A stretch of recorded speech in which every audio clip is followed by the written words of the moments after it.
Hello and welcome back. Today I am prepping the wood for carving the moth, so I'm making the carving block. So my first job is to draw out a technical drawing of the front and the side view of the moth to scale.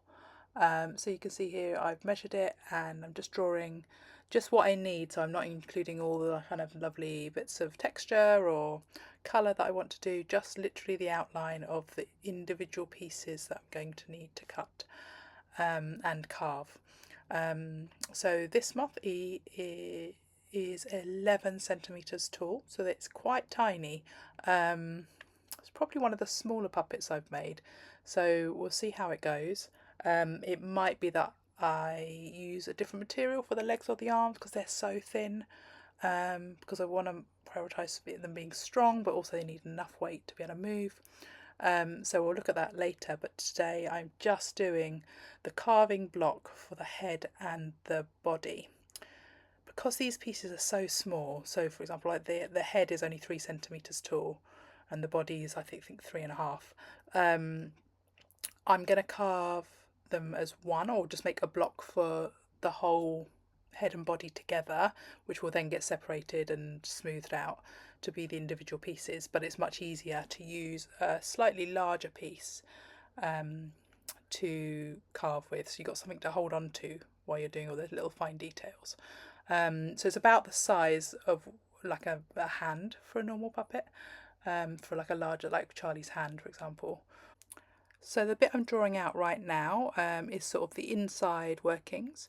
So having a little play with how big that little slot into the head needs to be, and working out where the pivot point might need to be.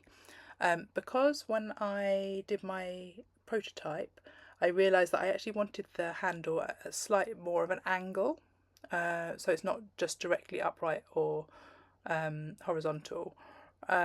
So I've just drawn in that where that angle might be and tried to work out how big the slot might need to be and where the pivot point might need to be, because when you're making the block it's much easier to drill in all of those pieces, all of the kind of the pivot points and the anchor points, using the pillar drill when the block is square before it gets round, because then you have to deal with roundness.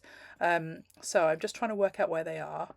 So you'll see in a minute how I've managed that. So after I've drawn out what I think we're going to be doing, I'm then using some tracing paper just to trace around those so I can see through it. And then that's the upright that I think I'm going to use, and I'm just putting my pencil onto the pivot point and just pivoting it just to see how much movement I've got and where that little dot might need to be. So I'm going to pre-drill that when I've cut it out on the bandsaw. I'm going to drill that on the pillar drill. Yeah, so now I've got to cut all that out, and then these make me some lovely templates to put onto the wood. So we'll speed through all that. I'm just cutting out, nothing exciting, and I'm marking all the pieces up. So the other thing I've done when I've cut it is, so I can make it that single block, I am putting a little bit of tape to join them back together. I did that on both pieces just and made sure that they were the same height. Now I'm marking it onto my wood. This wood is Jelutong, which is I think a South African wood. It's very fine grained, so it carves really nicely. So yeah, that's me putting the pivot points in. My block of wood, actually, that one by his tummy is erroneous, and will be cut off in a minute.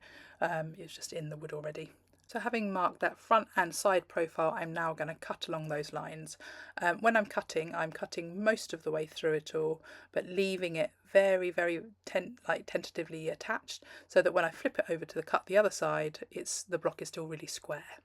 So now I've done that, you can see I've got this kind of beginning to be the form of the shape, and I like to then mark all the extremities, like the edges of the round on the head and on the tummy and where the eyes go, so that when I'm carving I know not to take those bits away, so it doesn't get any smaller than it currently is.